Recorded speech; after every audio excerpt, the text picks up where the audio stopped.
This copyrighted telecast may not be reproduced, retransmitted, or used in any form without the authorized written consent of NASCAR Broadcasting. NASCAR would like to thank all of our loyal fans for your continued support, and we hope you enjoyed today's broadcast. Trying to guide Jason through the field and calling from the pit box. Robert Goody Barker got a car sideways.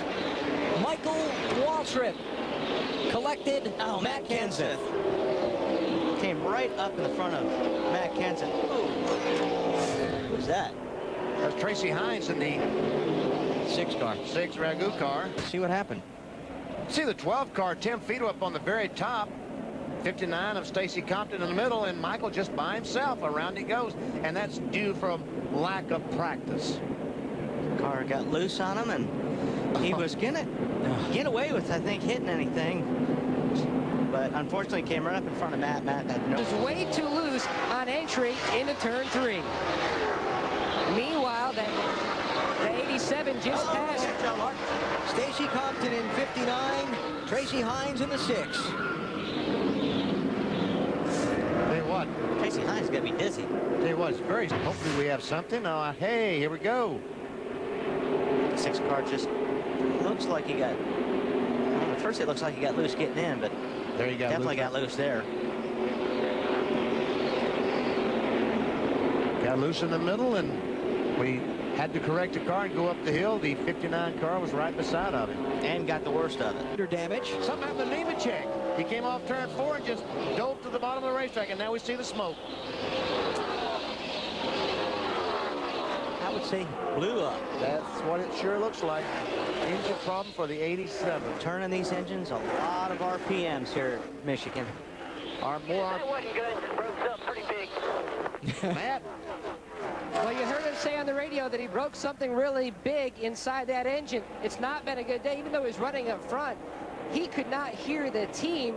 He was told to stay out under that last caution. He pitted anyway, so that's why they just topped him off. But bad luck this year for Joe Nemechek. Still does not have a top 5 finish. Have the in-car audio of this one. He comes off the corner, and Biffle pulls up behind him and almost got run over. Yeah, he did.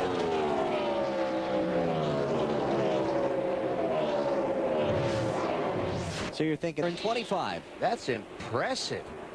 Marty, about the 25 car. What's Hamilton Jr. saying to the crew chief? Just an outstanding job for these guys today. And trouble in turn 1, Marty. Tony Raines had just gotten back on the lead lap at the last caution via the old Lucky Dog pass, and now his luck has apparently run out. Get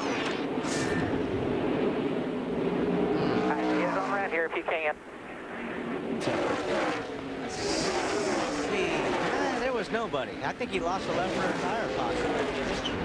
The left rear tire was flat as he was coming back around, so I don't know if he did that when he was spinning, but as he was driving the car back around, it's what the last, all the races, all the Busch races that we've done since we started on TNT. Oh, Ashton Lewis. Is the left rear tire flat? Yeah, it looks like he's having a hard time hanging on to it, but boy, yeah, he's got some kind of trouble. Stay there. After the 6 car, red, yellow 6, down to the bottom right now. Right rear flat, maybe? Flat right rear. Yeah. Yep. I think so. It's either right front or right rear. Flat right rear.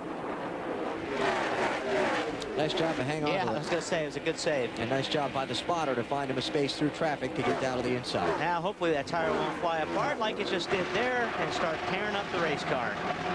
Wow. Inside of the car with all the tire debris coming apart.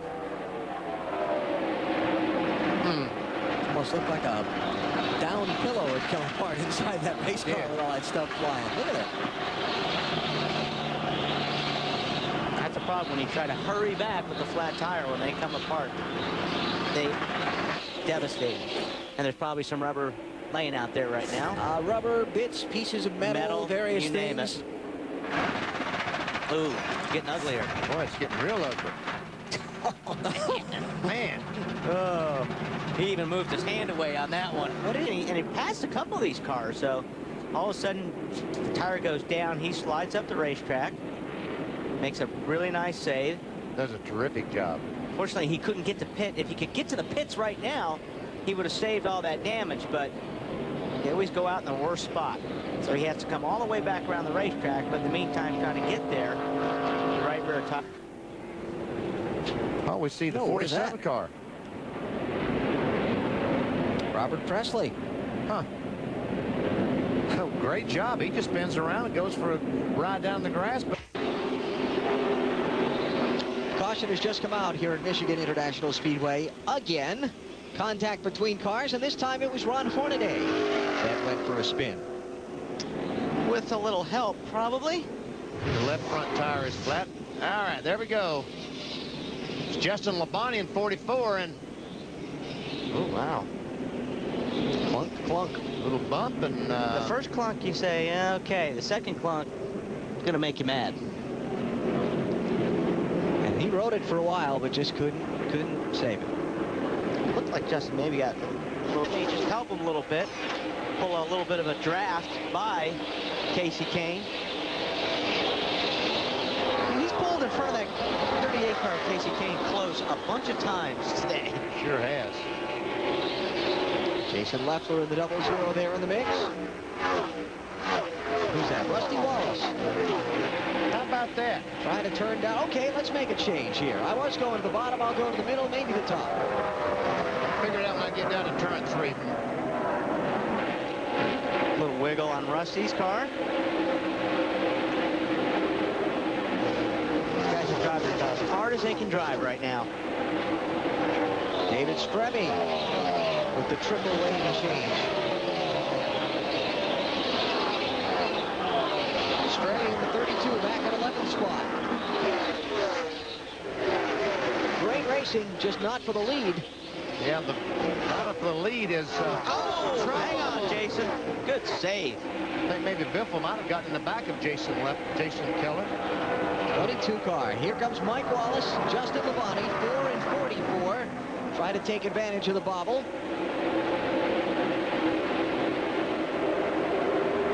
I don't know. Keller's car looks pretty loose. Like that. And he's going to lose. Let's see, he was 9th last time by. And he's going to be 13th now. And maybe later. He's still trying to catch his breath. Something up with the 25 car, Marty. Alan, he made contact running in the top 10 with those guys. You were mentioning it earlier. You see the right rear damage for Bobby Hamilton Jr. in the 25 car. They might have a tire going down. Can't really see it right now, but when he goes by in a moment, you'll see the right rear fender damage, knock the bumper cover off the back, kind of flapping in the wind. They may have a right rear going down as well. Yeah, that car got awfully loose that one time we were watching him there, Marty, so keep an eye on that. Wow, look at this. Jason Leffler up to 6th. Trying to hold off Robbie Gordon and Rusty Wallace. Leffler as far back as 32nd at one point in the race. Whoa, hang on. Is that Robbie? Yep. Yeah. And Mike Bliss in the 20 car joining in. Bliss in the 9th spot.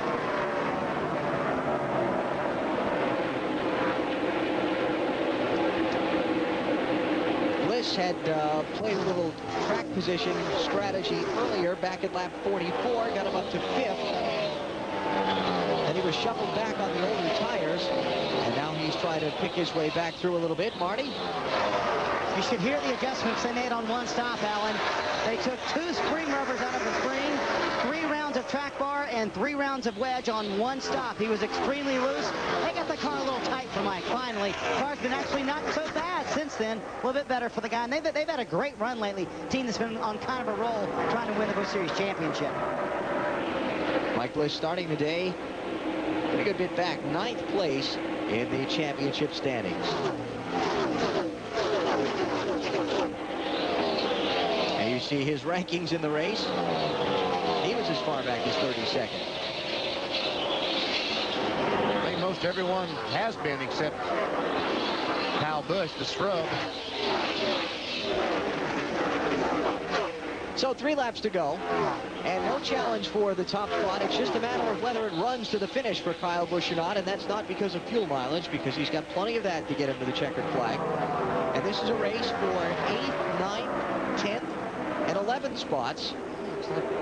Biffle's trying to take the spot away from Mike Bliss, and Go after Robbie Gordon. I think Robbie's got everything he could get out of that set of tires right now. Biffle running as high as third and second earlier. And had a penalty and had to go all the way back to the tail end of the longest line when a tire got away from the crew on their last pit stop. He was able to get by Robbie Gordon. And a little break the draft move there. So white flag coming up. As Kyle Busch begins the final lap of this race, we check on another scramble for position. There's Kyle at the white flag. And this would be for 5th place. Casey Kane, Rusty Wallace, and Jason Leffler. 38, 66, and 00. Well, that's got back in line.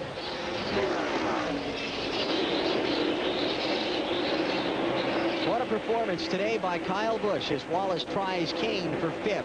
Kyle Busch will have led 87 of the 125 laps in this race, and he held off the best in the business to get it done. And I got to say hello to the folks in Saskatoon, Saskatchewan, for the catch man, Dave Carreri.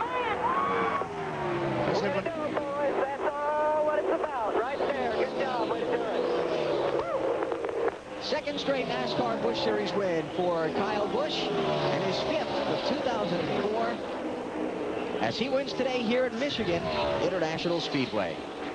Boy, dominating. Yes, that's the word.